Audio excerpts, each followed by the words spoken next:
Nē, interesanti, šī tāda profesijas izvēle, tur viss bīstamie aspekti vienā. Jā, tad haizivs iekalps jordā. Kā es vienmēr saku, mums ofisā vienmēr mitras gaisa ļoti. Kā visiem, šogad izskatās, ka vasara ir diezgan izdevusies un ir foršs silts. Un kā vienmēr pirms atvaļinājuma ir baigi daudz, kas jāpadara, tāpēc arī es biju pazudis uz kādu laiciņu. Bet kamēr es taisu nākamo video par Norvēģiju, tikmēr jūs varat paskatīties podkāstu. Es esmu atradis kārtīgi interesantu cilvēku, kurš dzīvo šeit Norvēģijā, un viņam ir ļoti interesanta profesija. Tā kā es domāju, ka būs interesanti. Un kā jau es jums teicu, pirmajā podkāstu sērijā es podkāstu taisu tāpēc, lai būtu interesanti salīdzināt cilvēku viedokļus, ka viņi salīdzinoši nesen atbraukuši uz Norvēģiju un ka viņi ilgāk padzīvojuši. Te iepriekšējā podkāstā piedalījās Ainars, kurš bija nodzīvojis te 15 gadus, bet šodien būs saruna ar Robertu, kurš ir nodzīvojis te tikai 2 gadus. Tāpēc arī ir interesanti tā ilgtermiņā paskatīties, kā cilvēku viedoklis mainās par Norvēģiju. Un tad skatāmies vai klausamies, jo es domāju, ka šitā saruna diezgan interesanti izvērtās. Es tev kaut kur ir TikTokā pamanījis, tu tur diezgan aktīvs un tev ir baigi interesantā profesija tāda. Un es saprotu, tu arī dzīvo kādu laiku jau Norvēģijā sakarā savu profesiju, vai ne? Jā, sveiki, es esmu Roberts. Es esmu komerciālais nirējs. 2 gadus dzīvojos Norvēģijā un strādāju jaunā profesijā, kas ir dažādi nirēju darbi, bet ļoti liela daļa tas ir zīvu fermas. Tā kā es ļoti daudz nirstu zīvu fermās, tur veicam apskatus un tādā veidā. Tātad es 2 gadus atpakaļ atbraucu uz Norvēģijas un tieši par profesiju strādāt. Es varu izstāstīt to pašu sākumu, pašu to startu, kā es to visu izdomāju un kā tas viss notikās un sākās. Es sāku Latvijā strādāt par metinātāju. Un tad es biju domājis, kā var būt tā, kad, piemēram, metinātājs ir tā kā sarežģītākā versijā, vai ne? Un tad es atradu internetā vissarežģītāko versiju, kad metinātāji metina zem ūdens, vai ne?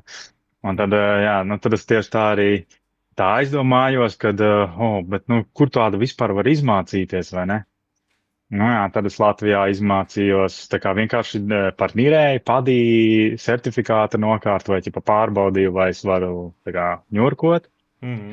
Pēc tam es noliku MMA certifikātu, kas ir uz elektrodēm. Tas ir tuvākais, ko Latvijā laikam var dabūt.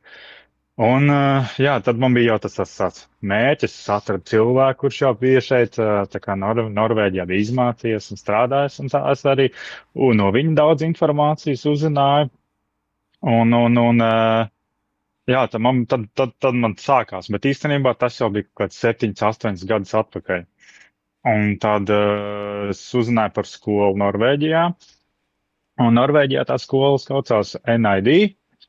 Un tā ir tā kā nirēja skola, tur ir Norvēģijā tāda vesela programma, kur viņi tā kā atbalsta jaunos speciālistus, un viņi tur nedaudz tā kā viņus līdzfinansē, bet tāpēc tā skola salīdzinoši ar citām Eiropas skolām ir nedaudz lētāk. Tad jau man bija mērķis jau, bet, tur ir diezgan padārga tā skola. Tad es īstenībā biju Skandināvijā aizbraucis strādāt. Es uz smagajām mašīnām izmācījos visas kategorijas. Tā kā tur man arī diezgan liela pieredze ir. Un tad es sāku braukt uz Zviedriju, un Zviedrijā man sākās projekti tā kā uz Norvēģiju arī. Tad man sanāca pa Zviedriju izbraukāju un Norvēģiju. Un tā bija man tāda pirmā saskarsme ar Norvēģiju, un man sāka tā kā patikt un tā kā interesēt vairāk un vairāk Norvēģiju. Tur tā diezgan... Netīšām vienkārši atbrauc, jā? Nē, tas man bija, vismaz 7, 8 gadi jau tā kā iepriekš jau bija tāda doma. Un, protams, man vajadzēja, tas mērķis tā kā sakrātai nirēja skolai, jo tur beigās tā summa nostājās pa 11,000. Tā kā, jo tā skola ir 4 mēnešu garumā, protams, ka tev jāmaksā par dzīvošanu, pat tas certifikāts un vispārējais, tas prasa ļoti daudz laika, tīpaši tiem, kas ir no Eiropas, kas brauc, vai ne? Piemēram, Norvēģijā viņiem jau apmaksā līdzfinansē valsts, vai ne? Un tur viņi vieglāk arī var dabūt aizdevumus un tā, bet tie, kas no Eiropas, tad tie ir tie, kas arī riktīgi paliek šitie divingā, tāpēc, ka viņi ļoti tā kā daudz grūtāk tikt tajā visā iekšā ir. Tad, principā, tu to visu sāki, tāpēc, ka tev vienkārši garlaicīgi palika metināšanā, ka tu gribēji sevi izaicināt vairāk, ja? Jā, nu man viss mūži bijis tā, ka es baigi gribu sevi izaicināt, skatīties, kuras vēl ko var darīt, kur ir kaut kādas lielākas iespējas, kur vairāk var, nu loģiski arī vairāk nopelnīt, vai ne? Tad, jā, nu tad kaut kā mēģināju savu to celt, tā kā to skillset un tā. Kvalifikācija, jā. Nu, jā, tad es izdomāju, ka kā es noliku tur tā skola ir 4 mēnešu garumā. Mēs izmācāmies visu veidu divingu un principā pēc tās skolas, tā kā tiec palaists brīvībā un jā, tālāk dari, ko tu gribi, vai ne? Tad es tur uz Tromsā braucu, mēģināju sarunāt kompānijas, bet tad tas bija ziemas laikā, vai ne? Un ziemas laikā viņiem bija mazāk darba, tad tajā vienā kompānijā es netiku, pēc tam atkal uz Latviju braucu, tad atkal ar mašīnām braucu, lai iekrātu naudu. Un tur baigais tāds, nu, interesants piņķers vienkārši sanāca, lai to visu panāktu, vai ne? Un tad tas nav, ka tu aizbrauc un mācies, ja tev būs garantēta darbieta, tu pa priekš pacēli kvalifikāciju un tam meklēji darbiet, jā. Jā, jo tur sanāk ir tā, ka tas procents īstenībā, piemēram, mēs bijām 10 kursa biedri, kā mums ir klase ir, nu, tā kā kopējā klase ir 76 cilvēki, jā. Tur puse no tiem ir no Skandināvijas, tur no Zviedrijas, Norvēģijas, Dānijas, tad ir grupa no Nīderlandes, un tad ir Eiropiskā grupa, un tā Eiropiskā grupā mēs bijām 10 cilvēki. Un, piemēram, no tiem 10 cilvēkiem es zinu, ka 3 tagad nodarbojos ar niršanu, jā. Tikai. Tā kā, nu, jā, cilvēki nevar atrast darbus, un tas nav nemaz tik vienkārši. Okay. Tā kā tev tur arī tā kā sāk. Tā ir reta profesija un tie uz izķeršanu. Cilvēkus bez tā skillseta, nu, tā kā tev nav tie gada pieredze, viņas tā kā negrib ņemt sākumā nemazam, un tev tā kā viņi neuzticās ļoti. Nu jā, tad pēc tam tikai jākrāj pieredzi, ja tu tiec kādā darbā, krāj savu pieredzi, un tad tu vari attīstīt tālāk, tu vari certifikātus mācīties un tālāk izmantot savu pieredzi. Vai jums tur ir tā kā lidotājiem un vēl kam tur ir kā atsevišķi grāmatiņas, cik stundas tu pavadīs tajā bīstamā vidē, vēl kaut ko tam līdzīgi? Jā, tas saucās Diving Logbook, un jā, mums ir tas tā kā grāmatā var aizpildīt. Tagad jau tas ir tādā digitālā formātā, un, piemēram, nu, šeit Norvēģijā konkrēti. Tas ir vairāk domāts, piemēram, ja tu jau vari braukt arī, piemēram, inshore strādāt un offshore strādāt. Un, ja, piemēram, tu esi offshore kaut kur Āfrikā, tur droši vien digitālais formāts nebūs, vai ne? Nu, tad tu tajā grāmatiņā raksti. Bet šeit Norvēģijā, jā, viss viņiem ir katram nīrējam ir kompjūters kabatā, un tur viņas uzskaita nīrienas, cik dziļi, cik ilgu laiku pavadi un tā. Un tu teici vairākas zivu fermās, tas ir, kur tu strādā kaut kādā firmā tagad, kas viņus apkalpo, vai kā tas viss notiekās? Vai tu esi tā kā freelancers un viņi tev noalgo vienkārši konkrētam darbam, vai? Tagad ir tā, ka ir konkrēta firma, kurā es strādāju, un viņi mums ikdienā dod darbu. Tas, principā, tā kā jebkur, kur celtniecībā, vai arī tur lokāli, tur šoferi, piemēram, braukā, un firma to dod tā kā darbu katru dienu, bet ir mainās lokācijas. Un, piemēram, ir vairākas tās zivju fermas, kur ir, nu, vairākām kompānijām viņas vienkārši pieder. Nu, tad vienu dienu mēs braucam pie vienas kompānijas, nākošajā mēs pie citas kompānijas, bet principā mēs strādājam pa reģionu, un tas ir, es dzīvoju tā Förde pilsēta ir, un tas ir plus mīnus apkārtē Förde, tur 100, nu, varbūt bišķi vairāk tie kilometri apkārt, nu. Tā. Tas sanāk, ka tu katrā fjordē pabijis, ja? Nu, jā, ļoti daudz. Mums īstenībā ir diezgan interesanti tā darba specifika, tas, ka, nu, piemēram, ir ļoti daudz dažādu veidu tās nīrēja kompānijas. Ir citur, kur, piemēram, tev uz vietas visu laiku esi, vai ne, kaut kādā būva objektā, pieņemsim, ka arī tu būvē mājām pamats, vai ne, vai tiltu balstas būvē, un tad tu esi visu laiku vienā lokācijā. Mēs esam tādā, ka mums tās lokācijas visu laiku mainās, bet arī ļoti daudz ar mašīnu jābrauc, viss tas inventārs ir jāpārliek pēc tam uz laivu, pēc tam ar laivu brauc pa fjordu, kamēr tad ieslēgtais zivju fermē, un tad, principā, jau 5 stundas ir pagājuši, bet tavu diena vēl nav sākusies, un tad tu sāc to savu dienu, tad veic tās inspekcijas, pārbaudas, viss, viss ir atkarīgs no tā darba lokācijas. Paginčīgi. Un kādas darbas, tu teici, tur metināšanas certifikāts tev arī, jā? Man ir virszemes certifikāts, kur es varu metināt, man pielēt pie metināmā aparāta, bet es varu apdētot savu to licenci, kas ir zemūdens metināšanā. Bet vismaz tie darbi kaut kā 3% tikai no visiem darbiem, tā kā tas ir ļoti maz. Vai to tiešām vajag, tas ir diezgan dārgs certifikāts, un tad tā pašam jāizdomā, vai to grib, vai īsti, vai tā kā nē. Nē, interesanti, šī tāda profesijas izvēle, tur viss bīstamie aspekti vienā. Jā. Mums jau ir sanāk tā, ka mēs ne tikai zivju fermās, mēs arī, piemēram, tās zivju fermas tiek nostiprināts ar tādām ķēdēm, ne? Un mums ir tās inspekcijas jāveic, tās ķēdes jāskatās, kur viņas stiprinās ar šeklu, un piemēram, mums ir jānomēra bīdmēra, vai ne, cik kāds tur diametrs, un tas viss notiek zem ūdens, un laikapstākļi arī daudz un dažādi. Varbūt tās pa nakti vajag nirt, un lietus laikā, tad varbūt spēcīgs vējš, traumas, tādi apkārtējie faktori diezgan bīstami īstenībā. Tur diezgan jāpadomā, vai to katrs vispār var. Un kā gadu laikiem, teiksim, pa ziemu jūs arī tur nirst? Jā, mēs visu cauru gadu, ziemā un vasarā, pat ziemā mums pat ir vairāk darba.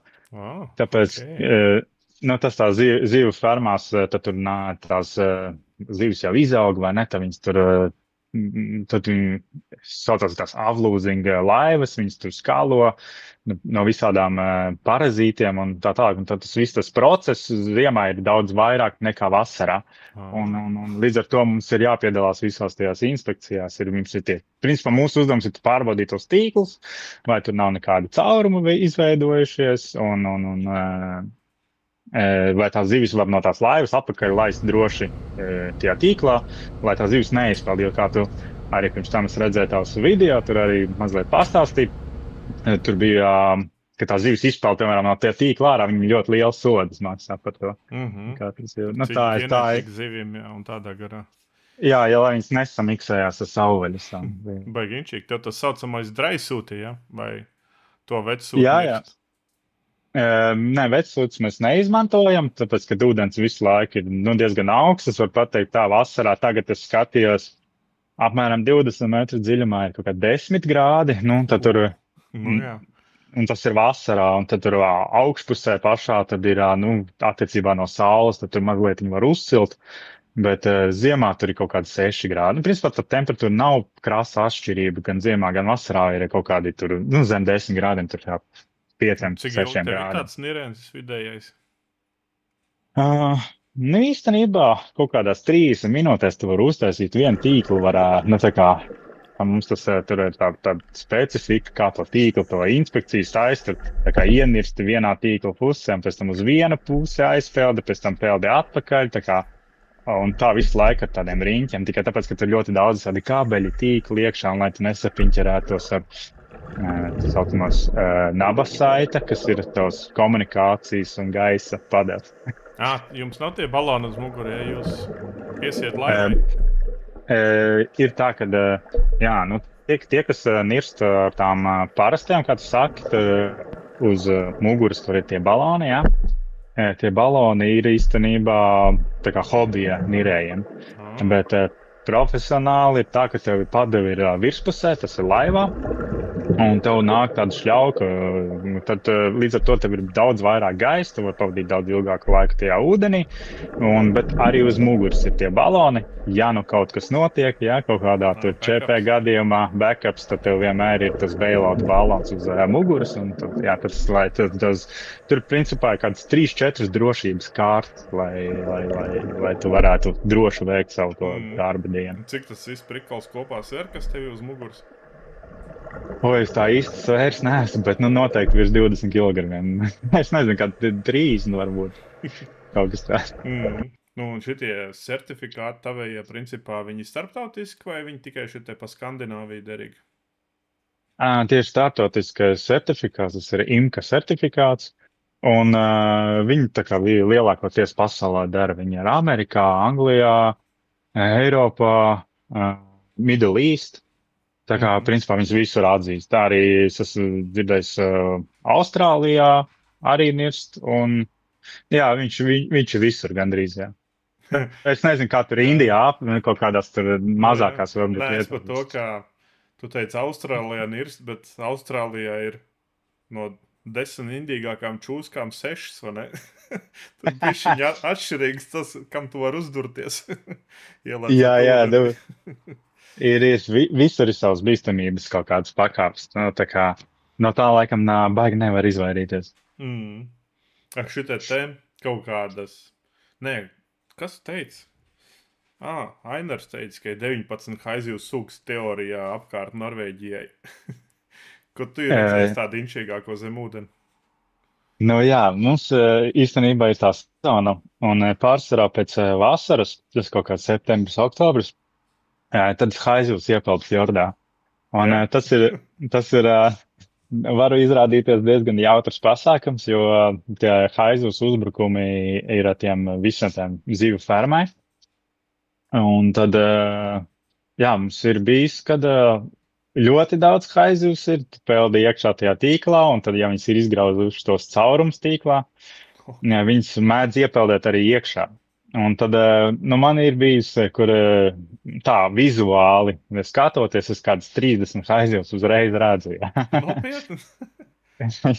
Ir arī, un viņas ir baigi interesanti, zinu, viņas ir tā kā tāda sunīša, tur, kur baigi zinkārīgi, kur, piemēram, es lāpu to tīklu, nu, tas ir principā austiņiski, slāpu to tīklu, vai ne? Un man tā haizivs te patās starp rokām izspēl cauri. Cik viņi tādi maziņie kaut kādi ir? Viņas nav lielas, viņas apmēram metru garas ir.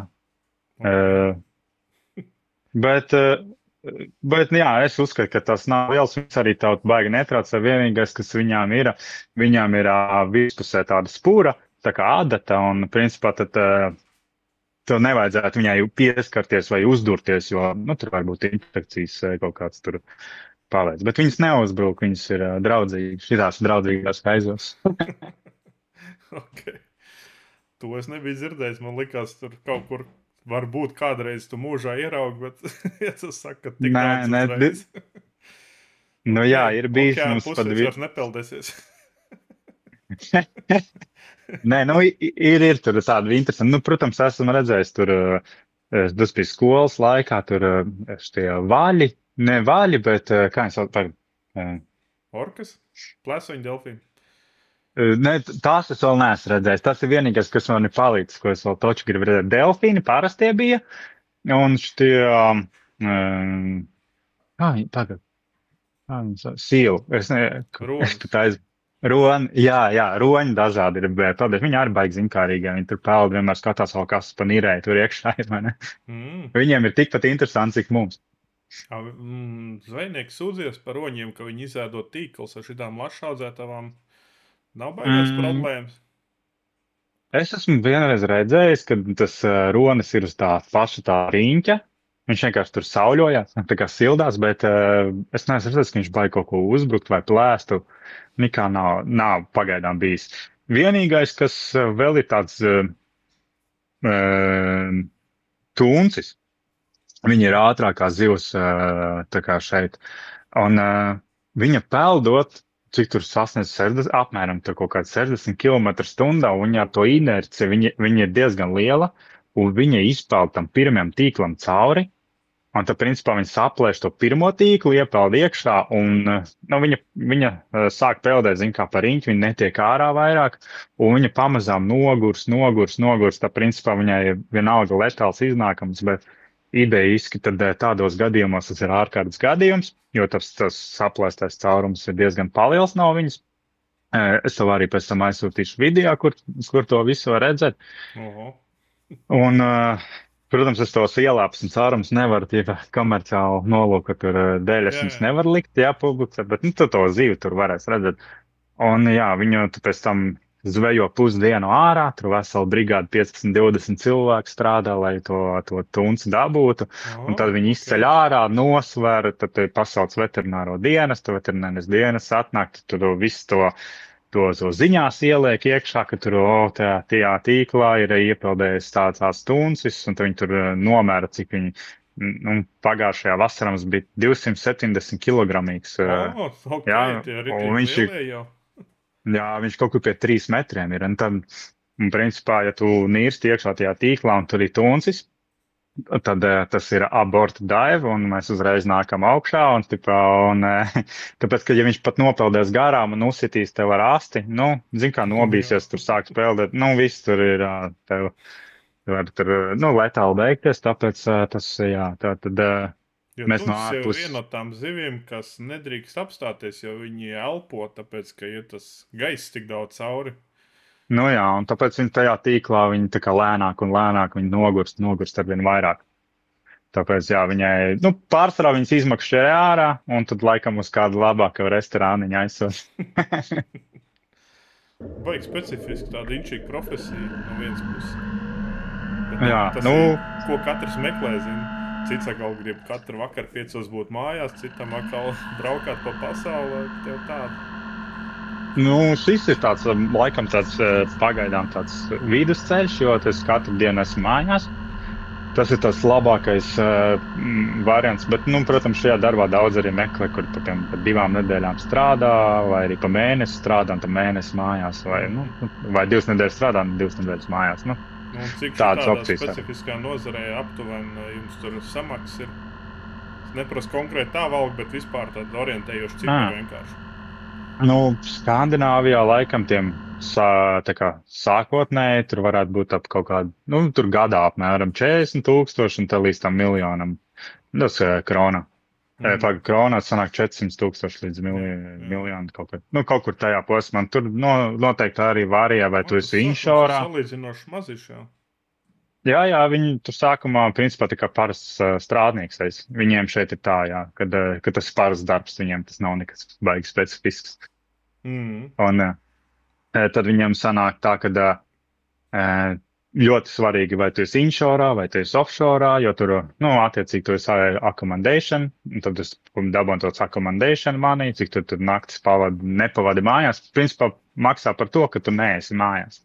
Ja tu esi katru dienu mājās, tad attiecīgi tad arī ir tā kā mazāk, bet ja tu tālāki braucieni, tad arī attiecīgi ir vairāk, jā. Baigi inčīgi.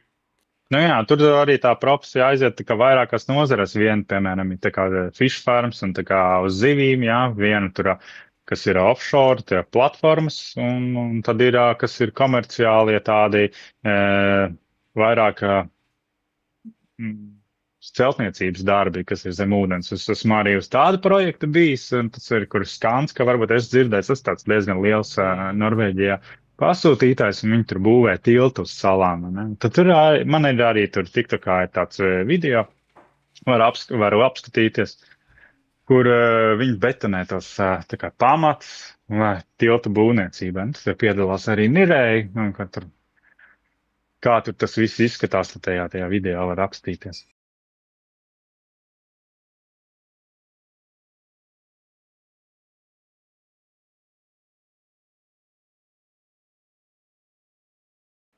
Jā, un principā ir 2 veidi tā būvniecībā. Viens ir tas, ka kā tu saki, norobežo žogu, un pēc tam sausumā to visu dara, bet ir otrs veids, kad arī ir cementē zem ūdens. Un tajā, kur mēs piedalījāmies, tur cementēja tieši zem ūdens, un principā uztaisa tādu metāla kārkasu, vai ne, pēc tam apkārt arī uzliek bortus, un tad tas ir speciāls cements, ar speciālu kaut kādu ķīmisko sastāvu. Šis smagāks par ūdeni un izspiež ūdeni.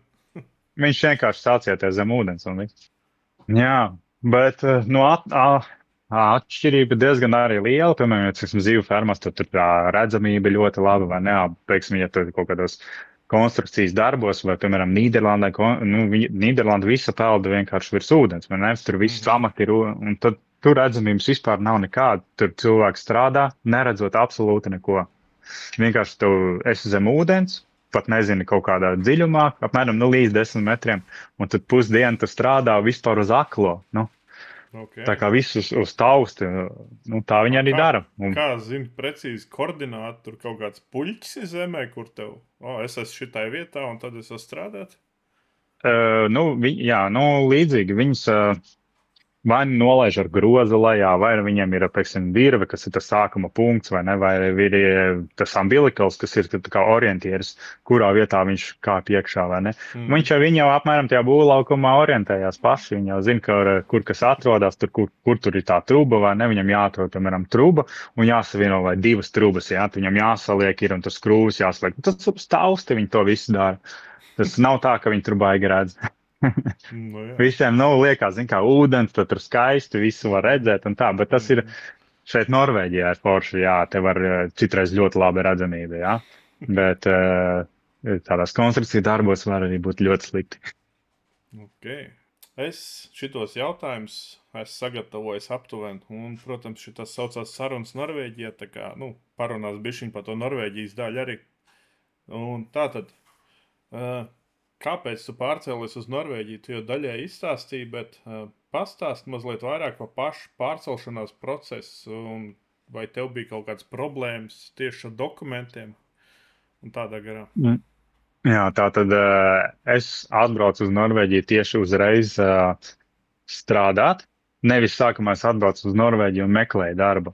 Tā ir diezgan liela starpība, jo tad tu primāri jau sāc strādāt, līdz ar to tu pirmajā mēnesī vai otrajā mēnesī, tas atkarībā no tās darba vietas, tu jau var saņemt algu, vai ne? Un, principā, man, lai es tos visus dokumentus sakārtot, pirmais, kas bija nepieciešams, ir dabūt tā kā adresi, kur tu dzīvo, un tad ir no darba devēja, darba devēja tā līgums, ka tu strādā uz, tur atšķirībā, kā kurā kompānijā, kā to darba līgumu dod, vai ne? Man uzreiz bija tas 100% kontrakts, un tad ir vienkāršāk. Tad, principā, to kontraktu un dzīvošanas adreses dodos uz, tagad es tos iestādes neatceros, kā tas, Udi. Piereģis. Policija. Udi, laikam, un uz policiju, un vispārējo, un tos dokumentus kārtoju. Laikam, lai visu sakārtot, man pagāja kaut kā 2 vai 3 mēneši. Bet, jo visur bija rindas baigās tādas. Bet es jau paralēli sākumā strādāju, un tad principā, es dabūju to bankas karti, un tad, principā, es visu to algu dabūju uz to bankas karti. Kaut kā tā. Pirmo algu laikam aizskaitīju uz Latvijas bankas karti, tad, lai es vienkārši varētu dzīvoties un tā. Bet, plus mīnus 3 mēneši. To, ka tev galvenais bija darbu dabūt, Jā, jo tev bija tas mērķis pabeigt to skolu, sanāk tā, Jā, tātad es sākumā pabeidzu to skolu, un pēc skolas es uzreiz braucu vienkārši gar piekrasti, tieši tīri ģeogrāfiski gar piekrasti, un es izvēlējos visas tās diving kompānijas, un es domāju, sākumā es aizbraukšu uz šo. Pieņemsim, es aizbraucu uz Tromso, tur es atradu tādu kompāniju, kas man likās interesanta. Un aizgāju parunāties ar viņiem, viņi apcektēja man darbā, bet es vienkārši pagadījos sliktā mēnesī, kas ir ziemas mēnesis, un tas izrādījās tukšais mēnesis. Tā es 3 nedēļas tur nodzīvoju, un principā man tikai sanāk izdevumi, un es neko nenopelnu. Tas ir tāds, ar ko ir jārēķinās, ka tas varbūt tās fails tāds, vai ne, bet tāda pieredze tīri, un ko es neiesaku citiem darīt, tas ir ļoti dārgi Norvēģijā, un tas ir tikai un vienīgi izmaksas. Tad vislabākais veids ir atrast pilnībā jebkādu darbu, braukt uzreiz strādāt un paralēli sakārtot dzīvošanu. Un pēc tam jau tu vari updateot savu skillsetu vai arī kaut kādas profesijas vai vietu mainīt. Ja tu uz vietas to arī saproti, vai tas īstenībā bija tas, ko tu iedomājies. Un jā, tieši tā. Dvižuhu, kā saka. Jā, jo arī tā pilsēta, piemēram, es geogrāfiski nekad neizvēlētos šo vietu, jo viņi ir tā kā tālu no visarienes. Man tur ir 150 km līdz Alesundai, 150 km līdz Bergenai, un tā kā tās lielākas pilsētas, un tad es domāju, ka šī pilsēta ir tāda ļoti maza, es domāju, ko es tur darīšu, vai ne, tur, bet īstenībā es kaut kā tagad jau padzīvoju, nu jā, jau iet 3. gads, 2 pilnus gadus esmu nodzīvojis, un man baigi iepatikās. Nav nekāda sastrēgumi, vai ne? Darbs man ir 4 km attālumā. Es tepatās varu dzīvoties, tepatās visi veikali, visi ārsti ir. Uz ārstiem nav nenormālākās rindas, jo tā pilsētiņa ir maza, vai ne? Un, principā, arī tas viss, tas apkārt ir, vai ne? Viss kalnos, reku var, pat var parādīt, reku. Šitas kalns ir 800 metri, jā. Un šitas arī ir kaut kādi 800, nu, kaut kāds 700 ar kaut ko. Kā tādā kalnainā tādā vietiņā dzīvoja. Forši. Pasmuko. Kāda tev bija priekšstata pirms tu atbrauc uz Norvēģiju? Ko tu biji dzirdējis pa Norvēģiju? Jā, nu priekšstati pirmie bija tādi, kad es jau Zviedrijā strādāju. Es jau biju paņēmis atvaļinājumu, un atvaļinājumu laikā es braucu nevis uz Ēģipti sauļoties, vai ne, bet es braucu jau tādā Norvēģijas izpētē. Tātad es braucu makšķerēt uz Bergeni. Un, principā, jā, pasadīties, kā cilvēki dzīvo uz vietas, pamakšķerēju, pastījos, man patika ļoti daba, kas man ir laikam primāri, tā daba. Tad man ļoti patīk arī paši cilvēki, viņi ir tādi ļoti mierīgi, laipni.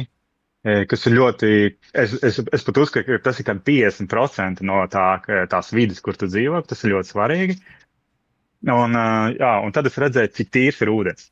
Es nekad nebiju dzīvē redzējis tik tīru ūdeni, ka es varēju redzēt grunti ūdenim 16 metru dziļumā. Es varēju redzēt vienkārši visu bieži saule spīdē, un tas tik dzidrs bija baltās smilts, un es vienkārši tāds domāju, es tieši biju nolicis to niršanas certifikātu, un es tur savam instruktoram zvanīju, teicu, skaties, kāds te tīrs ūdens, mums te jābrauc ņurkot, vai ne?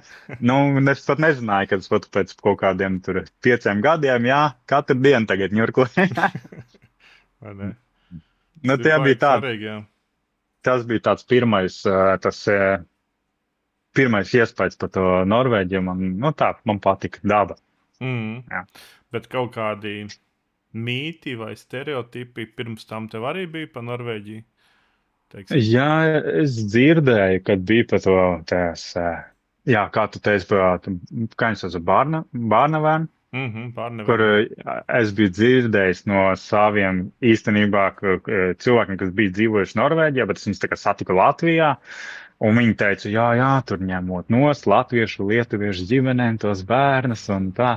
Bet es sapratu, ka īstenībā ļoti daudz tās ģimenes, ka viņiem pašiem ir kaut kādas problēmas, bet viņi viņas neapzinās, jo viņiem, piemēram, bērns sēž blakus, viņi tur padzer aliņu, un viņiem tas ir, pilnīgi normāli. Varbūt tas arī kāds stiprāks alkoholiskos dzēriens, bet šeit uz vietas tas galīgi nav normāli, un cilvēki uzreiz tur, skatās, ka, tas labāk pārbaudīt, kas viņam mājās notiek. Tad es pilnībā pieļauju, ka tas ir tāds vienpusīgs redzējums no tām latviešu ģimenēm, kā tas viss izskatās un kā realitātē tas var baigi atšķirties īstenībā. Tas bija tāds lielākais mīts, laikam, ko es biju dzirdējis. Un nākamais jautājums. Vai un kā jūsu domas ir mainījušās par Norvēģiju pēc pārcelšanos? Kaut kāds spilgtāk piemēri. Es biju domājis, ka būs ļoti grūti ar vietējiem iedzīvotājiem, kad kolēģi skatīsies kaut kā šķīvi, bet īstenībā ir pilnīgi pretēji. Vismaz manā situācijā viņi bija ļoti daudz draudzīgāki nekā, es zinu, ka pat Latvijā, man liekas, cilvēki daudz atturīgāki. Ja tevi nepazīst, tad viņi tā mazāk komunicē, bet šeit ir tieši otrādā, ka, piemēram, man tur uzaicināja uz home party, tur pasēdēt, padzer aliņu, pasīties futbolu, vai ne, tur aiziet uz vietējo, kas mums tur kroks, diskotēka, vai ne. Un tas man likās tā, ka tu pirmo reizi redzi cilvēku, viņš no citas valsts, bet viņi tev uzņem vienkārši tādu, tā kā ģimenē tu esi pieņemts, vai ne, un tad uzreiz ej ārā, iepazīsties, daries. Mums arī pat tādā mazā pilsētā ļoti daudz visādas pasākumu, kas notiek tur, kā viņi saucās, kalnu kāpšanas, tāda. Via Ferrata? Jā, tā kā Via Ferrata, un tad pa tiem kalniem kāp, un arī indorā ir tā kā slēgtā telpā, visas tās kalnu sienas, viņi tur regulāri aicina, vai nāc ar mums šodien, tur mēs ejam visi tur. Tā kā viņi ļoti draudzīgi, un tas man bija tāds patīkamais pārsteigums. Es domāju, ka būs tieši otrādāk, bet nē, ir tieši labāk. Labāk atturīgums, jā.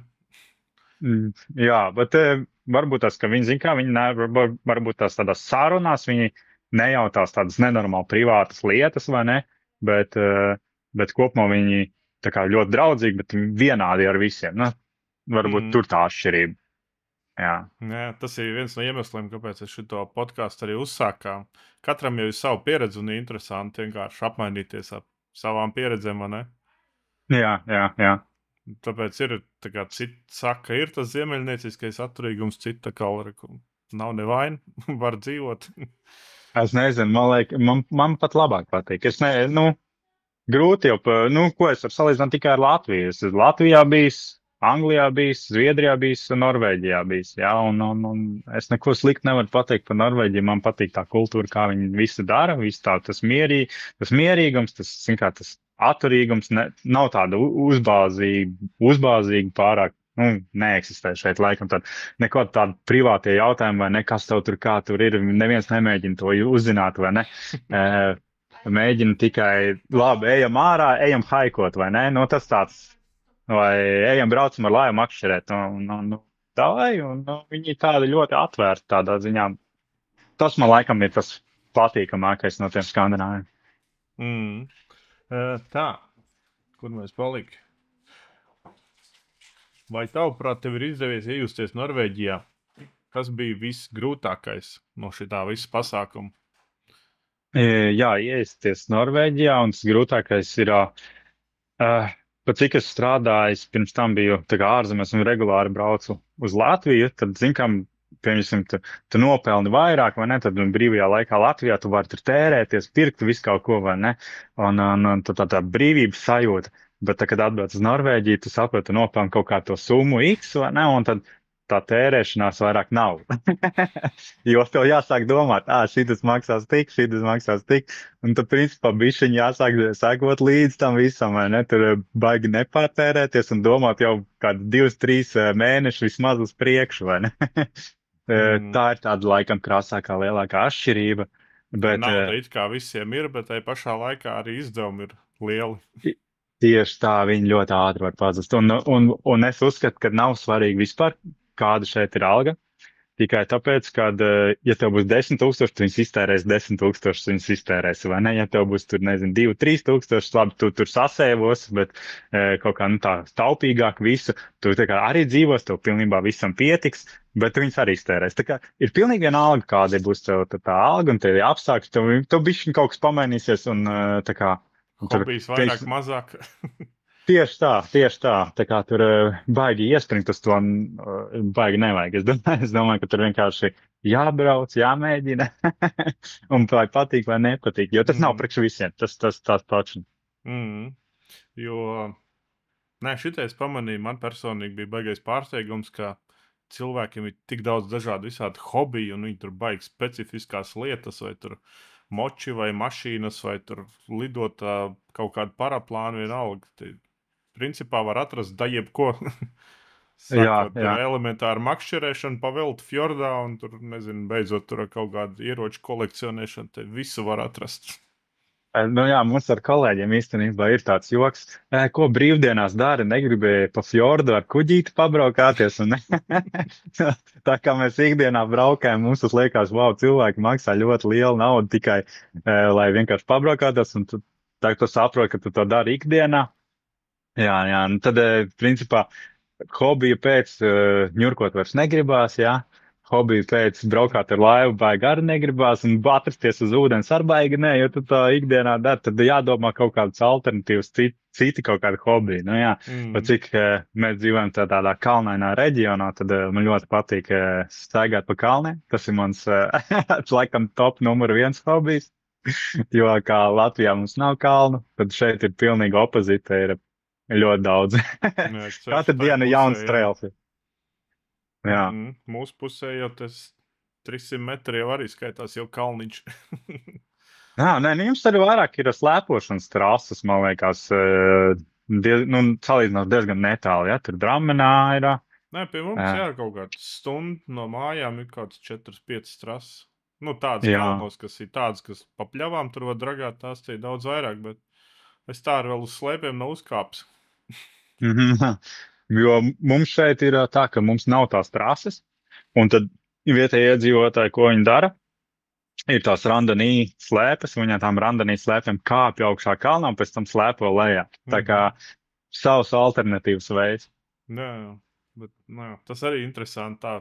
Latvijā, tu slēpo, bet īstenībā tur tik daudz novirzienu īstenībā. Tik daudz, jā. Nākamais jautājums. Kā Norvēģijas klimats un dzīves apstākļi ietekmē tavu skatījumu uz šo valsti? Jā, par to klimatu.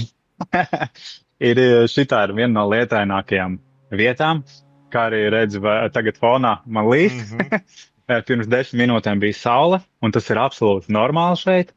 Šeit, man, piemēram, draugi, kad brauc ciemos, viņi prasa, kā man tur ģērbties. Es saku, vecīti, man tev grūti ir atbildēt. Ja mēs brauksim kalnā, jā, tur varbūt būs sniegs, bet ja mēs nobrauksim lejā, mēs masku sauļosimies. Un tieši tā arī bija. Un tā, ka kalnā mēs sniegā bijām un putenī, un nākošajā dienā mēs sauļojāmies un ar kajakiem braucām. Nav sliktu laikapstākļu, ir nepareizs apģērbs. Viss. Ļoti vienkārši. Baģīts ir vienmēr pilns ar pufaikām. Tieši tā. Apģērbs, jā. Darbā mums, jā, piemēram, mēs esam tie kostīmā, draisūtā vai ne, un ārā līdz lietas. Baigā atšķirība jau nav. Kā es vienmēr saku, mums ofisā vienmēr mitras gaisa ļoti. Bet jūs jau tur vairāk cilvēku, tu jau viens pats nekur nevar aizbraukt, un tev jau vajag drošību augšā un tā tālāk, vai ne? Jā. Ir tā, ka komandā ir 4 cilvēki. Viens ir supervisoris, otrs ir tas, kas ir nirējs. Tālāk trešais ir tenders, kas pieskata to umbilical, un pienes padod un vispārējo. Un tad ir standby diver. Un tas standby diver ir tas cilvēks, kas sēž uz vaktas, gatavībā pilnā ekipējumā, ja ar tevi kaut kas notiek. Sliktākais, kas var notikt, piemēram, tu zaudē samaņu, nezinām iemeslu pēc, un pazūd komunikācija, tad viņš lec ūdenī tev pakaļ. Principā 4 cilvēkiem, tas ir pēc tā IMCA certifikāta. Jā, tāpēc arī tas saka, tas viss tas divings visiem tiem pasūtītājiem, viņš ir ļoti dārgs. Piemēram, mums bija tāds gadiem, kad cilvēks pazvanīja mums kompānijā un prasa, man pazuda pulkstenis, vai jūs varat ienirt, sameklēt pulksteni. Viņam nosauc to summu, vai ne? Un viņš tāds, laikam vienkārši lētāk nopirkt jaunu pulksteni. Bet, bet to varbūt tās var darīt tā kā hobiju, laikam, tā. Jā. Bet tā jums pa lielam ir 5 par skaitlis, ka jūs brauc ārā. Jā, es pat nezinu tās visas tos summas, es baigi neesmu iekšā tajā, bet, ja tā zīme fermām vajag, viņiem nav variantu. Tāpat tās arī daudzi kuģi, kuriem ir, piemēram, propelleri iepinās striķi, vai ne, viņiem tā ir ārkārtas situācija, un viņi tā kā netieks galā paši, tur obligāti tikai vienīgi nirēs, kur jāgriež tās troses nos no tā propellera, vai ne, lai viņš varētu turpināt kustību. Tātad viņam tā dīkstāv, ko viņš tur stāv, tā ir ļoti dārga. Atkal novirzījās no tēmas, jo tā profesija pārāk interesanti. Tāds bieži negadās sastapt, tad, parasti arī tu kaut ko redzi interesanti, tur garām ejot, forši, bet tā kā pateikt, parunāties, tas ir bišķi savādāk. Tā, labi, pamēģinās atgriezties. Kāds ir jūsu viedoklis par to, kā un cik viegli Norvēģija pieņem ārzemnieks? To jau man tā liekas, mēs diezgan labi izstāstīja, tas ziemeļnieciskais atturīgums. Es varu ātri vēl piemest to, kad mums ir kolektīvā, vadība ir Norvēģija, tad tie, kas ilgāk strādā, tie ir supervisori, tie ir Norvēģi, bet mums ir no Slovēnijas, no Spānijas, Horvātijas, no paša Norvēģa arī. Bija arī cilvēki no Anglijas, Īrijas. Tā kā mums ir tās internacionāls kolektīvs. Tā kā Cik Norvēģi jums uz visu to baru procentuāli firmā? Mainās, katru gadu mums mainās, jo cilvēki mainās, viņi vai nu grib mājās braukt, vai dažādi apstākļi pēc. Bet mēs esam 12 cilvēki tikai, un tad 1/3 laikam ir tas pamats sastāvs, un tad 2/3 mainās. Tad mainās tas sastāvs, tur ko nīrējs, varbūt tās pamaina kādu darbu, tad nāk jauns nīrējs. Tas man grūti pateikt, katru gadu viņš var būt savādāk. Okay. Vai plānojat atgriezties Latvijā? Es esmu domājis, jā, man ir visādas tā kā darbi. Tas, laikam, atkarīgs viss no darba. Piemēram, ja ir darba piedāvājums, kurš strādā 2 nedēļas šeit, 2 nedēļas mājās, vai mēnesi šeit un mēnesi mājās, tad es varbūt tās apsveru tādu iespēju, jo tad pusgadu, piemēram, es varētu dzīvoties mājās, bet pagaidām laikam nē, jo es tā kā esmu pieredzi šeit, man draudzene arī, viņi ir atbraukusi uz šeieni, arī atrod darbu. Un divatā, protams, arī vienkāršāk ir dzīvot, un katru dienu es mājās. Tas ir tāds ļoti svarīgs faktors. Un opcijas ir, iespējas ir, bet pagaidām es neesmu vēl neko tādu baigi domājis, apsvēris, bet pagaidām es dzīvoju šeit Norvēģijā, man te diezgan viss apmierina. Nu jā, tas ir galvenais, kā es visiem saku, nav jau svarīgi, kur tu esi laimīgs. Galvenais, ka tu esi apmierināts ar savu dzīvi un savām izvēlēm. Jā, tieši tā.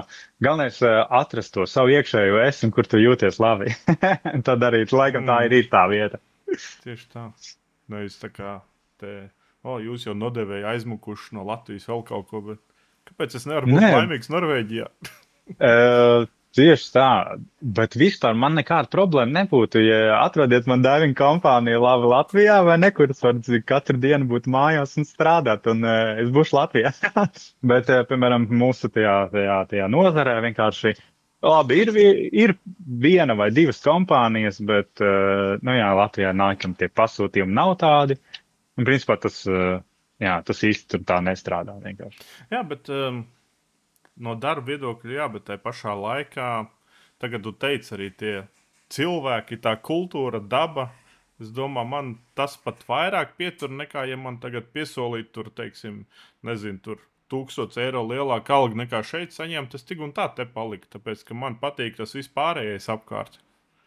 Jā, tas ir īstenībā ļoti, tā kā, es to teiktu, 50% no tā argumenta visu, vai ne? 50% ir tā apkārtējā vide.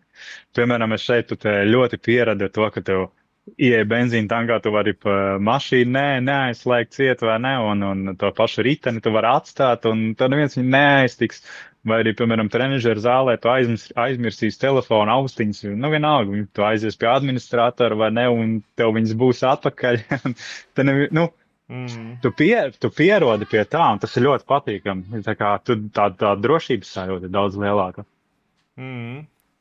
Vai tu seko līdz vēl Latvijas presei un tam līdzīgi?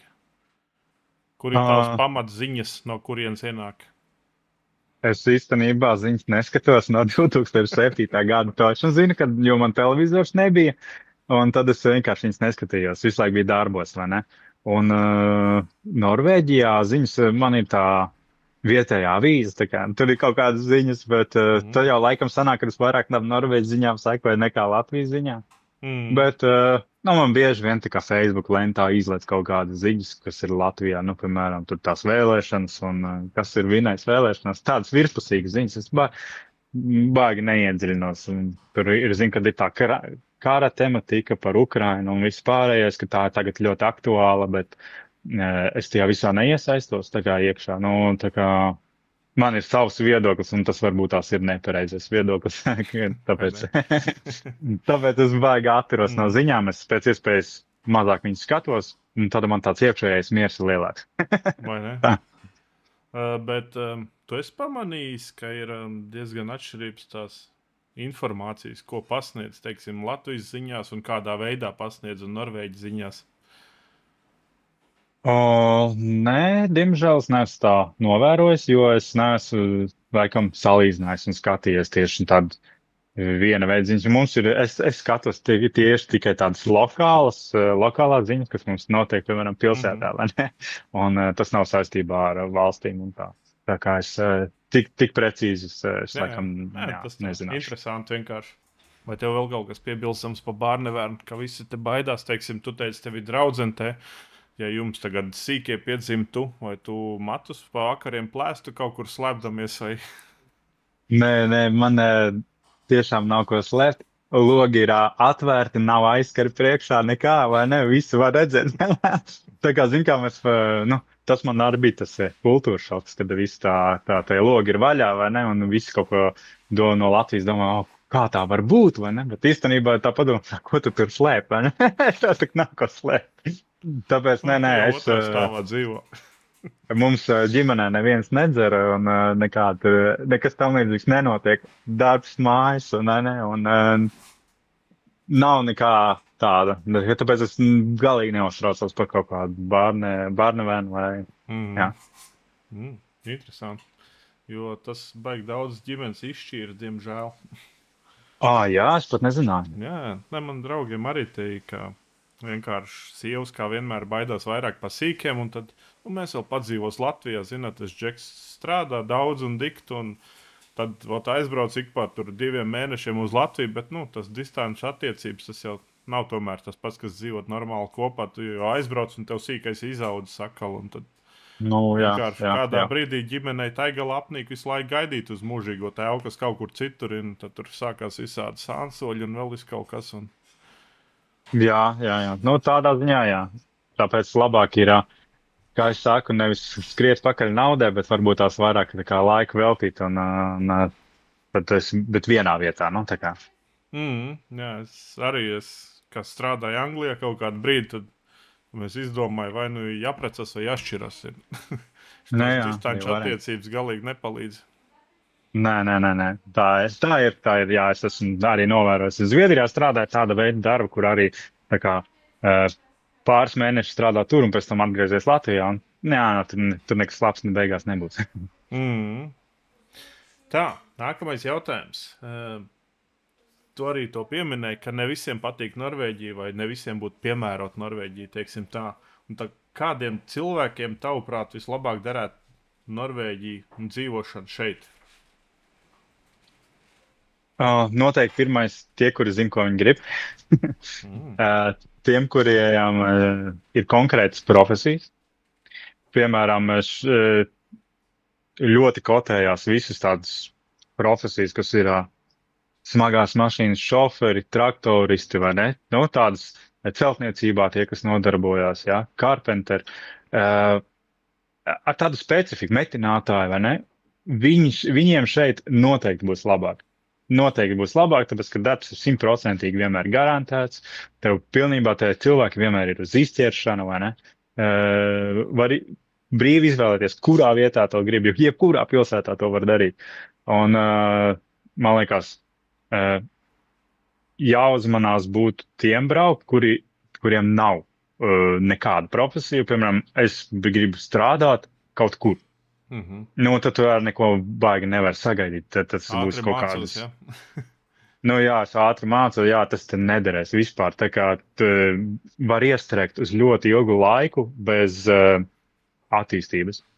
Tā kā, pieņemsim kā viens piemērs, lai tās būtu saistībā ar zivīm, tad, tās pašas tās slaughterhouse, kur tās zivis tīra, vai ne? It kā tas ir darbs, bet tur nevajag ne valodu, tur nevajag nekādas specifiskas zināšanas, tev vajag abas rokas, vai ne, nāzes tīri.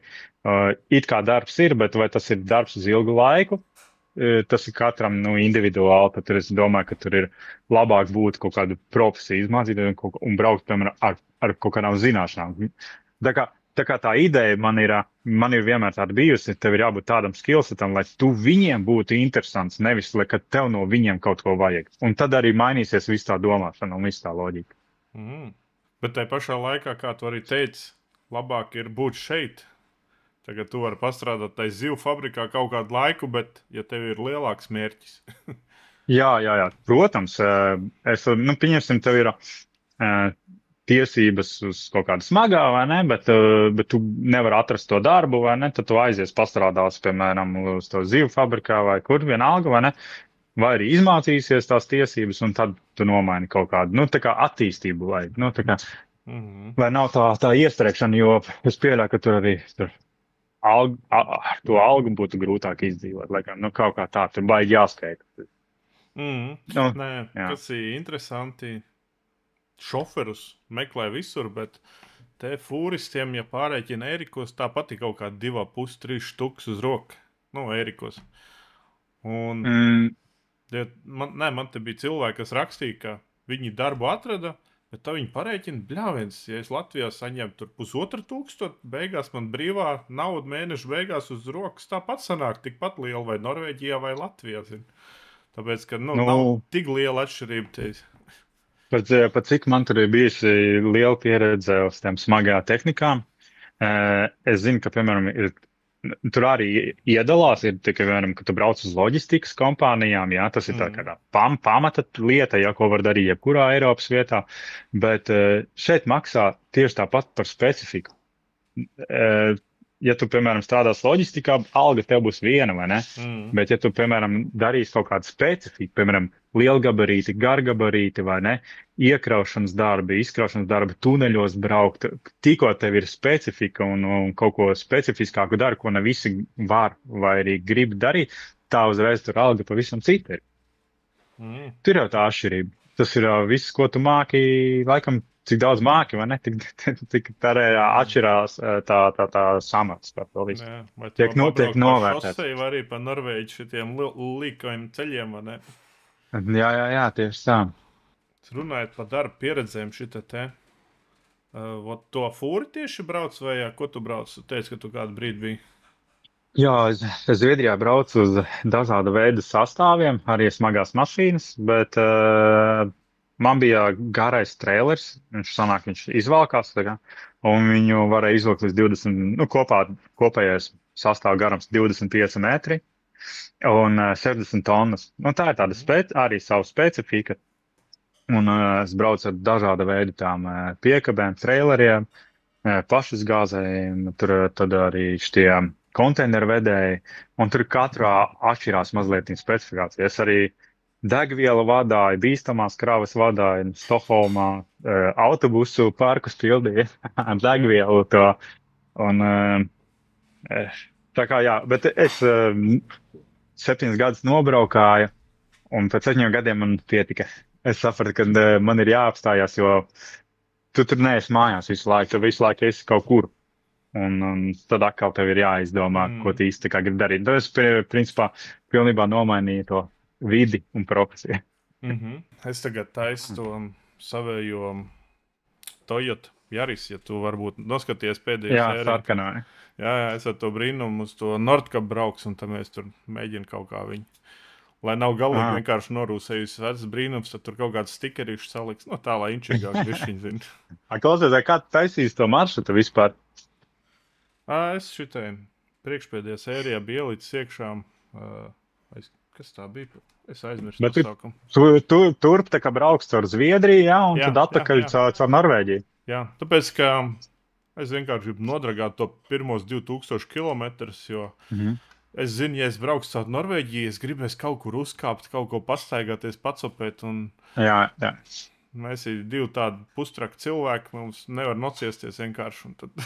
Tāpēc aizmauks līdz galam, un tad jau apakaļ tur redzēs. Jā, es arī vienkārši izbraucu to maršrutu. Nevis līdz Nordkapam, bet es līdz Tromsø biju, jā. Tad es apmēram varu iedomāties no Oslo, jā, pa 2 dienām. Vai ziemā? Es ziemā braucu, jā, tā kad es meklēju darbus zivīm. Ne zivīm, bet divinga kompānijām, jā. Tā bija ziema un baigi jocīgi īstenībā tajā Tromsø, kad ir tā polārā nakts, kad tur viss ir sarkans, tā kā uz Marsa, visi izskatās. Jā, tas atkarīgs, jā, kurā brīdī. Jo tā kā es biju Svalbārā, tad mums bija tā saucamā zilā gaisma. Tad, kad mums tādos zilos toņos tik dīvaini, bet ritīgi inčīgi izskatījās. Un Tad tu pierod pie tiem ziliem toņiem, ieej iekšā. Bļā, viens ir dzeltens arī, zin, tās acis vienkārši šokā. Jā, bet tas tāds baigi nepierast ir. Starp citu, man viens no plāniem uz to Svalbārdu braukt, es tev tādu gribēju paprasīt. Tu brauc līdz Tromso un pēc tam no turienes? Tā kā lidoja? Tiešais maršruts īstenībā, viņš no Gardemona skaitās, bet tāpēc, ka Tromso jāpieķer tie pēdējie iekāpēji iekšā, tad tur vienkārši izkāp ārā, burtiski aizēja apakaļ uz departure un brauc tālāk, burtiski 10 minūtes pastāv ārpusē un viss. Jā. Bet tā pat aizno no Tromso ir viss ātrākais un lētākais. Jā. Bet jāskatās, pēc laikapstākļiem nav garantēts, ka viņi piezemēsies Svalbārā. Viņiem vienmēr ir pietiekama degviela, lai aizlidot uz Tromso apakaļ. Nekosa. Tāpēc, ka tur var, tas ir sala arhipelāgs, un, kā tu pats teici, laikapstākļi mainās, un citreiz tas džeks, kas man tur aizvilka, viņš bija 19 gadus nodzīvojis Svalbārā, un viņš teica, ka katru 5. 6. reizi trāpās, ka nevar vienkārši piezemēties, un ka tu, zini, no malas baigs smuki izskatās, ka lidmašīna laižās un tur čuču nošūpojas. Citreiz ir, ka tev tur braucam mājās. Un kā tur ir ar tiem dzīvniekiem un vispārējo? Kā tur ir? Kā, piemēram, ko es dzirdēju, tur bez mazliet katram iedod šauteni, lai tu varētu iziet ārā. Pāris gadus apakaļ viņš stāstīja, ka tu izīrē sniegmots un turpat arī bisi izīrē. Vienkārši kā turistam paņem nomā, bet tagad, protams, to vairs tā nedara, un tad tev vienmēr ir viens algots džeks līdz šauteni. Un manam saimnieks, ar ko es tur biju, viņam bija vienmēr 45. kolts uz krūtīm, 6 inč šitas barels, un tas var apstādināt lācis, bet viņš teica, ja tas lācis burtiski kādu neplos, viņš nekad nešaus, tāpēc, ka tur ir tādi papīri, tur ir tik daudz inspekcijas, un vidas dienest visi, ka tev ir jāpierāda, ka viņš jau tev burtiski kodz, ka, ja nē, tev nomirs no papīra sloga. Un tad tur vēl bija, cik sapratu, viņi 2 daļās, tā kā viena daļa Norvēģijas daļa un viena tā kā Krievija. Un kā tas sanāk, tu bija abās tajās daļās? Nē, es nebiju, jo idejas, kas bija palīdzēt viņam to hitu pabeigt. Tas bija svarīgākais, tāpēc viņš man arī izmaksāja visu to biļetu un dzīvošanu tā tālāk.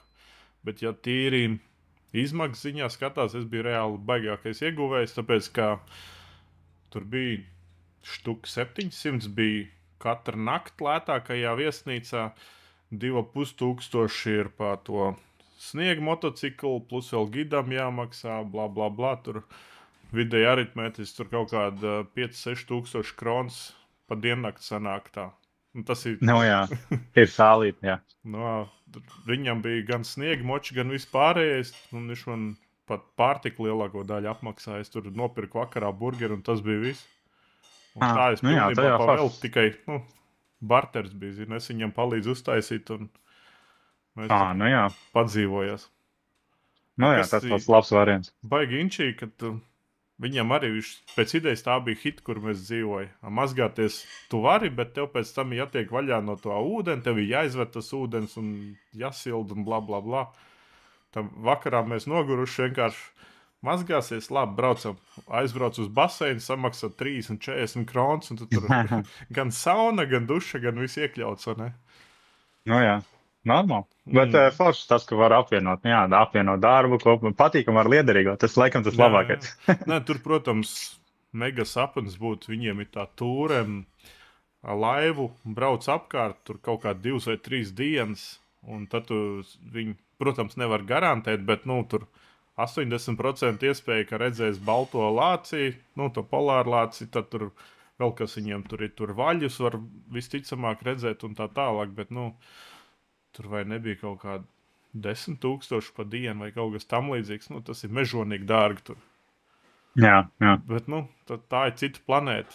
Tur ir baigi jāizvēlas, kurā gada laikā tu gribi, vai tu gribi polāro dienu, vai polārā nakti, vai tā kā es biju tieši, ka ir tā zilā gaisma, jo tad tu it kā saproti, kas ir polārā diena, bet tu arī redzi kaut ko tālāk pa 50 metriem, vai ne?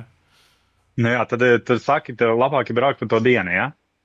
Tieši uz robežu, man tā liekas, tā kā vēl ir pēdējās polārā diena, vai arī tikko sākas polārā, Jā, Jo pavasaru, pa ziemu tu tur var sniegu močiem dragāt apkārt, nav problēma. jā. Pavasarī tur viss ir aizsargāts. Tur lielākoties tur nekur baigi tālu netiks no ceļiem, un tur ir tikai 40 km ceļiem. Tā kā tad Aha. tu neredzēsi ne Bārensburgu, neko. Un uz to Krievu pilsētu tur atkarībā arī, ja aizbrauc tā kā vēl ar sniega močiem var dragāt, tad viņiem ir burtiski stunda vai divas, man tā liekas, ir stāstīja. Un tur pa ceļam vēl iebrauc kaut kādos divos glešeru nolienu lejā, tur viņiem katru gadu mainās tā saules tie izkārtojumi. Un jā, tad tas ir daudz iespaidīgāk, manuprāt. Kas ir tās vērtīgākās vietas, ko tur var apskatīt?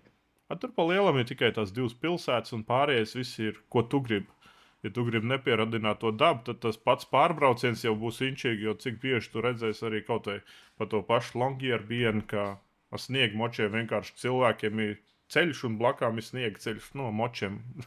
Jā, Tas jau pats par sevi liekas eksotiski. Un īstenībā tu jau tā baigi pasargāts nekad neesi, jo viņiem bija baigais skandāls, kā bērnus izliek no skolas autobusu 15 minūtes pirms vērās vaļā bērndārs. Vienā dienā vienkārši bija pilsētas centrā baltais lācis ienācis. Burtiski tur nofilmējuši krogu video kameras kā ārā gar šito te priekšējo stiklu staigā baltais lācis. Iedomājies, ja viņš būtu aizgājis tajā brīdī, ka sīkais stāv ārā un gaida, ka var tikt iekšā bērndārs. Ei, tak tu nā. Ekstrēmi, jā.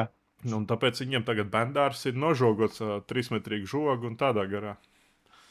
Nu, jā. Interesanti vieta. Baigi gribās aizbraukt, bet es vēl gribētu aizbraukt tur, cik sapratu, tur bija tās raktuves. Jā, Vai tajās raktuvēs var... vajag labā atrakcija. Jā, Tur es arī vēl nebiju iekšā, jo tās raktuves tur īstenībā daudzi. Un tur var visu redzēt, kur ir tie stabi, kur viņi, tagad 7. raktuves tikai strādāja. Un tad tur kaut kādās var tikt iekšā gidu palīdzību. Bet tur jā burtiski tas būtu interesanti. Ej, tu redz, tur ir ogli. Tur, kur ir tās līnijas bijušas, viņiem tās trošas līnijas bija, kur viņi tās ogles tur, nevis piegādāja. Jā, viņi uz ostu, kamēr aizdabūja projām. Un tur ir vienkārši sakrituši apakšā, tu paņem tādu ogles gabalu, tur citreiz var kaut ko iekšā atrast, tur kaut kā, fosīli, nospiedumi, vēl kaut ko. Arī tie paši stulbie ziemeļbrieži, viņi taču diezgan tādi mazohistiski, viņiem kaut kāds izdzīvošanas instinkts vispār nav. Es tur stāvu zāģēt savu kapsāgu, un viņi vienkārši skaņi kaut kādu nāk klāt, tur skatos, kas tur notiekās. Normāls dzīvnieks izdzirdēt trobelišu aizskriet projām, viņi tur brīvi plīst vispār pie kājas. Normāli. Tur viņam tā savu pasauli, pilnībā savādāk. Jā. Ka tu burtiski nedēļu nodzīvo un nevienu koku neredz vispār neko. Neviens tie nav. Tur nepaspēj izaugt, tāpēc ir baigi inčīgi tas. Tas ir unikāli. Mums bija viens tāds interesants gadījums. Tepat netālu bija jūrā zemestrīce. Un tā kā mums bija viens no nirējiem tieši zem ūdens, un tas esot tā sakritība, esot tur 1 no miljona, apmēram tur, nenormāli rete. Un tad, vietējais ziņu portāls bija, viņi tur nointervējas, un viņš man stāstīja, kā tas viss bija. Viņš bija tieši lejā, tā kā tādā tīkla tie apakšā, un iedomājies, pēkšņi ir skaņa, tā kā 100 zibeņi iespērtu vienā vietā. Okay. Iedomājies to. Zem ūdeni un pēkšņi trobels. Jā, un saka, šausmīgākā skaņa, un tas, tur ir tīkls, un tīklam pa vidu ir tāds, kas ir liftaps, kur beigtā zivis paceļ augšā. Un tas viss tīkls sāk šitā šūpoties, un viņš saka, what's that? Un viņš tajā rācijā saka, what's happening? Un tie, kas bija augšā, tā kā supervisors, un viņi tā saka, probably nitrogen narkozis, vai, tā kā tu esi ņurko iekšā. Jā, ķipa tev gļučī kaut kas tur. Viņi saka, viņi tur augšā smējās, saka, nekā te vispār nav, ko tu tur runā, vai ne? Viņi saka, šis iznāk no ūdens ārā, un viņš apraksta to situāciju, un viņi tie netic, viņi tur smējās, vai ne? Un pēc tam viņiem zvanīja, no vietējās avīzes, tās redakcijas, bet es nezinu, kā viņi uzķēra, ka viņš tieši tur, ka viņš zvanīja, prasīja, vai nav nesot kādu nirēju bijušas, vai kaut kā tam līdzīgi. Jums kameras, nav tagad policistiem visu laiku reģistrators līdzi. Vai tas ir tikai tā, ka tu gribi kaut ko uzfilmēt, tad tu paņem Jā, savu tas ir GoPro? tā kā, nē, es esmu domājis ar citu arī kaut kāds uztaisīt, piemēram, video ar GoPro, bet pēc tam es aizdomājos, kādi man ir riski no tā GoPro, vai ne? Iedomājies, man ir, es atrados kaut kādā 25 metros zem ūdens, man tas GoPro, nezinu, no spiediena maiņas vai vēl kaut ko tur sāk kūpēt tas litijuma baterijas, vai ne? Tu domā, kādu stresu es varu paraut zem ūdens, un tad ir tas inventārs, ekipējums, kas man ir. Mums ir tie skūteri zem ūdens. Un, ja tas zemūdens skūters nodeg, tas jau ir izmaksas, ja tas degoša, jo baterija nenodziest, jā, baterijā ar Bet tādu es domāju, ka tur spēcīgu. ir tik daudz ūdens apkārt, ka viņam tas ūdens izturīgais korpus vienkārši būtu mazs pukšs un viss. Jā, bet tu nezini, kā tā baterija var reaģēt, jo baterija mitrumā viņa uzliesmo. Un mums, teorētiski tā būtu, jā. jā, mums ir bijis, kad mums skūteris, elektroskūteris aizdegās, un viņi nezin, ko darīt, viņi ir uz laivas. Viņi to skūteri iemet iekšā ūdenī, un viņš turpina degt, viņš nokrita lejā līdz jā, un viņš deg. Un iedomājies, ja es esmu tajā tīklā, tad tas inventārs, tur tīklā cauruma atkal izdedzina, kādas tās izmaksas. Vai man tas video ir tā vērts, es nezinu. Jā, ir ko padomāt.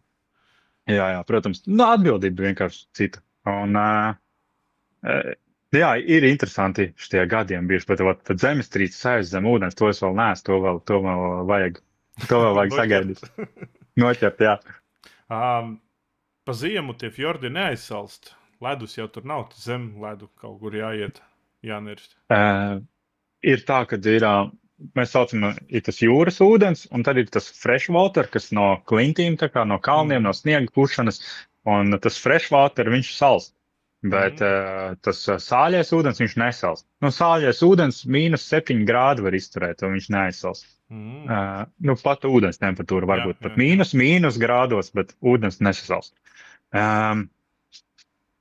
Bet ir bijušas vietas, kad mēs, piemēram, ienirstam, tur plāns ledus virspusē, bez mazā roka izsit caurumu, vai ne, ieņem ko iekšā, un tad tu veic savus nīrienus, tad pasties uz augšu, tad tā ledus griezti.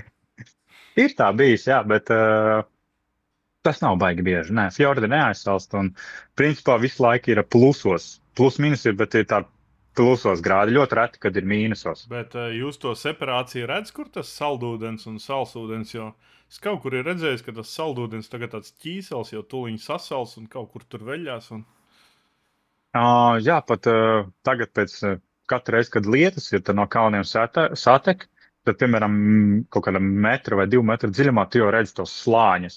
Piemēram, tas, kur ir sālsūdens, viņš ir tāds dzīdrs, tad, kur ir saldūdens, viņš paliek duļķains, un viņš maisās kopā ar to sālsūdeni, un tajā vietā tu neko neredzi, jo, mēs nesam pa blūru. Es nezinu tā, kad miglains viss ir duļķis, tā kā. Jā. Tā arī var redzēt to visu. Un cik tālu tev sanāk līdz polārajam lokam? Man jau tālu īstenībā, es esmu vienā līmenī, es skatījos, ka Tallina, Oslo un tur, kur es dzīvoju, viņi ir apmēram vienā līmenī. Ok, tā jūs vispār tur nejūtu, ka būtu garāks kaut kāds dienas? Starp citu, jā, dienas gan ir garākas. Mums nepaliek tumšs panākt. Varbūt tās kaut kādu apmēram stundiņu ir kaut kāds tāds melnāks mazliet, bet nepaliek līdz galam tumšs, tā kā tu vari, nezinu, ar mašīnu braucot bez mazliet tā, pa nakti var neslēgt tālos. Krēsli tā, jā? Jā. Es tieši pagājušo nedēļu mums bija darbs, jā, tad pa nakti bija jābrauc, tur bija tas sabiedriskais kuģis, kas viņiem ir tas, kas pasažierus vadā, un viņš pēc tiem reisiem apstājās, un mums tur vajadzēja, kas tur mums bija? Viņam kaut kas tur jādara, remonta darbi, un tad mums bija jāienies, un tad mums sanāk pēc darba dienas, kad viņi beidz darba dienu, tad mēs sākam strādāt. Jā. Un tad tieši sanāca braukt arī pa nakti, un tad bija visu nakti gaiši. Kaut kāds sociālai tīkli, kaut ko tu gribi pareklamēt? Var iet manā TikTok profilā un pasīties tur kādas pāris video, kuras pastāst par divingu, par nīrieniem. Jā, Man ir Niks Ropčik official. Kas ir jūsu pusē? Tu teici, maz pilsētiņi, cik maz pilsētiņi? Nu, te, kad es dzīvoju, laikam pēdējais, ko es dzirdēju, bija 12,000 iedzīvotāji, bet, nu jā, bet viņi attīstās baigi ātri, jo te ir tā kā liela slimnīca, tur ļoti daudz cilvēki, kam ir tas medicīnas certifikāti un tā, tad viņi brauc uz šejien strādāt, viņiem tur baigi. Nu, cik es sapratu, ļoti labi tie tā kā noteikumi, uz ko viņi pieņem tās darbiniekus, un tad ļoti daudz cilvēku piekrīt braukt uz šejien. Un tad visādi restorāni, piemēram, varās vaļā un nezinu, Teslas centrs vai ne, tur ļoti daudz automašīnu dīleri, un tu redzi, kā tā infrastruktūra mainās un būvējās, un kā viņi attīstās, tad man liekas, ka tas ir pagaidām 12,000, kad drīz būs daudz vairāk. Un kādi ir vislielākais mīnus Norvēģijai tavās acīs? Ko tu mainītu, ja varētu? Lielākais mīnus, ko es mainītu? Interesants jautājums, vismaz nebija tā aizdomājies. Bet es laikam uzliktu tā, lai saule spīd visu laiku. Katrā ielējā, jā? Jā, katrā ielējā tikai saulainas dienas. Vai ne? Tas laikam tāds lielākais mīnus, ir īpaši šajā reģionā, jo te ir, man liekas, vairāk lietas nekā saule. Jā, jūs esat slapjajā pusē. Jā. Tas bija viens no vislielākajiem, kāpēc es uz to pusi nepārvācos. Tur varbūt ir super mega skaisti un visi tie kalni, bet viens tas lietus. Jā, lietus ir daudz. Tas gan. Un, nu jā, tev tas darbs noteica, kur tu dzīvosi. Jā. Bet, ja tu kaut kur gribētu pārvākties, uz kur reģionu tev patikt, vai tu paliki tur pat dzīvot, tev cits Norvēģijas daļas neinteresē? Nu, es esmu bijis Oslo, Lillehammerā, jā, tad tur bišķiņ pastrādājis, jo tur man bija saistībā ar mašīnām. Tur ir baigi plakans, viss tur nav tie kalni atkal. Bet viss arī savu plusu mīnus, vai kur es gribētu kaut ko baigi mainīt, laikam jau nē. Jo, ja es gribētu, es varētu arī tagad mainīt. Bet laikam man patīk tur, kur es esmu. Nu, tā kā, man patīk, te ir tas vidusceļš. Tā kā, ja tev ir saulainas dienas, tu viņas novērtēsi, jo tev ir bijusi ļoti daudz lietainas dienas. Ja saulainā dienā tu noteikti gribēsi iet ārā, vai ne? Vai arī, jā, kalni un tās vietas, kuros staigāt. Tas kā es saku, šitas ir tā kā, jā, šeit ir tikai ķemeru nacionālā parkā, jā, bet tikai bez robežām, bez nekā, te vienkārši neierobežot staigāt. Parks bez robežām. Reāli daba arī ir baigi iespaidīgā, vai ne? Tu esi arī ceļojis te pa Norvēģiju, vai? Jā, es īstenībā saku, jā, diezgan daudz esmu pabraukājis, paceļojis. Nu, ja sanāk tāds brīvāks laiks, es kaut kur pabraukāju apkārt.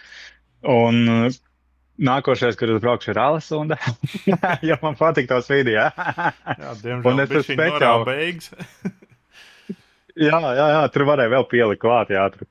Bet, jā, tas ir manā tādā sarakstā, un es tā Ālesunda tā taupu bišķiņ, lai būtu pēc tam vēlāk, kur vēl aizbraukt, zin kā. Tā kā mums tur ir ļoti labi. Jā, tieši mums tur labs gīds ir, tā kā mēs ar viņu sarunāsim tur labas ekskursijas.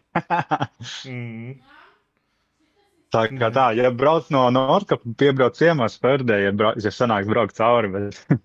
Jā, es nezinu, es īstenībā līdz Lofotas salām izplānojis, tāpēc, ka to augšpusi es vispār nav redzējis. Pēc Lofotas salām mēs tur ar ģimeni, cik 2 gadu atpakaļ brauc, vai kaut ko tam līdzīgi. Tad tur es ir redzējis, bet tur arī bija baigi smuka, vai ne? Bet es nezinu, man ir atvēlēts 10 dienas, bet tāds, ja ir galīgi gadījums, tad 12 dienās, bet tad man nākamā dienā uz darbu jau jāmauc. Nu jā. Jāskatās, jo es gribu paķert vienu Via Ferrata kaut kur iespaidīgāk. Un pat cik Galdes un Norau, man tas baigi iepatikās, tur arī Trollstīgens beidzot būs vaļā un tā tālāk, tā kā kaut kur pat es gribu izraut cauri, jā. Mums te netāli ir tas Loen Skylifts, kas ir, piemēram, restorāns, kas ir, tu uzbrauc augšā. Un jā, tas ir jāpierakst. Tas ir laika aizmirst, kā viņi sauc. Loen Skylift, un blakus viņam ir Briksdalsbreen. Briksdalsbreen? Briksdalsbreen, jā. Tas ir Glaciers. tur arī ir, un tas ir, principā, to visu var vienā dienā apvienot, jo tas ir pāris, tur 20 km attālumā, viens no otra, un tur arī ir Via Ferrata, un tur ir restorāni, tur ir, tur, toši viena diena var tik krāsaini pavadīt, un tur vēl ir tas gleišera ūdens, kas nāk lejā, viņš ietek fjordā, un tas fjords ir tādā zaļgani, un pilnīgi tādā zaļgani sudrabainā krāsā. Tāda ļoti specifiska tā gleišera krāsa ir. Un es tur pagājušā vasara biju, kad saule tieši spīdēja. Wow! Tas ir tā vērts, tas ir. Jā, vēl viens jautājums. Pārtika Norvēģijā izvēles ziņā tev netraucē bišķiņ vai? Jo citi saka, ka viņi nepamanto, citi atkal saka, ka izvēle beidzās pirmās 5 dienās un tā. Jā, viņas ir tā, ka it kā pietrūkst daudz Latvijas produkti, kurš šeit tikai īsti nevar dabūt. Vienīgais ir tādi tie veikaliņi papildus, kur tu var kaut ko interesantāku dabūt. Tur ir spēlmeņi vai vēl kā mēs, kas liekas tas basic lietas, bet kuras veikalā nav. Bet, nē, man ir tagad sataisīts tā, kad es jau zinu, ko es ēdu vai ne, kaut kādu. Ņem to, kas ir. Manā situācijā ir tā. Principā es baigi nepārdzīvoju. Tieši otrādāk es pamainīju ēšanas pārādumus un uztaisīju kaut kādu maksimāli tādu veselīgāko veidu no tā, ko es tev varu dabūt. Tādā veidā. Okay. Tā kā es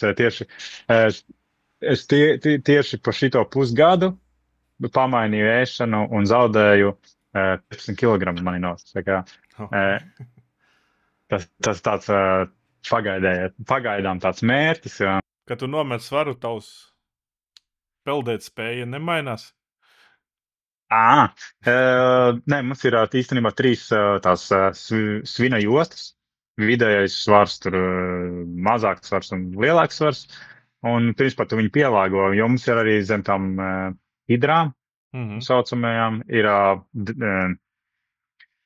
apakšā, ko mēs valkam tāds kombinācijas. Tā latvisko tā veidā mēģināšu izstāstīt. Un to kombināciju, teiksim, vasarā jau ir pa karsti, jo, teiksim, tu sēdi standby un tur saule spīd, vai ne? Tu jau to, gribi pēc iespējas atvēsināties. Un tu ir melns vēl, vai ne? Jā, tas ir baigi traki. Mēs tur ēnās sēžam un lietas laikā mēs mēģinām iekšā kaut kur sēdēt, lai tur baigi nelīst virsū visu laiku, vai ne? Bet, nē, pašas svars tur vispār neko neietekmē, to var pielāgot, to ļoti vienkārši. Nē, labi, kamēr mums vēl ir kaut kāda sakara, tad jāpasaka tev lielais paldies, kā piekrīt padalīties, un būtu baigi superīgi, ja tu atsūtīt kaut kāds materiāls. Es te mēģinās no savas puses kaut ko TikTok noķert uz ekrānu un tam līdzīgi. Jā, super, paldies, kad uzaicināji pastāstīt sīkāk par profesiju specifisko. Nē, baigi interesanti. Un par pieredzi Norvēģijā. Tāda profesija baigi inčīgā, jā. Jo nedaudz cilvēku izvēlas, zin. Ja vēl kādam adrenalīnu ķerot patīk, tur alpīnisms industriālais, tad zem ūdenlīs tas ir daudz procentuāli vispār. Cik jūs līdējat Norvēģijā oficiāli? Nav nekāda statistika redzējis?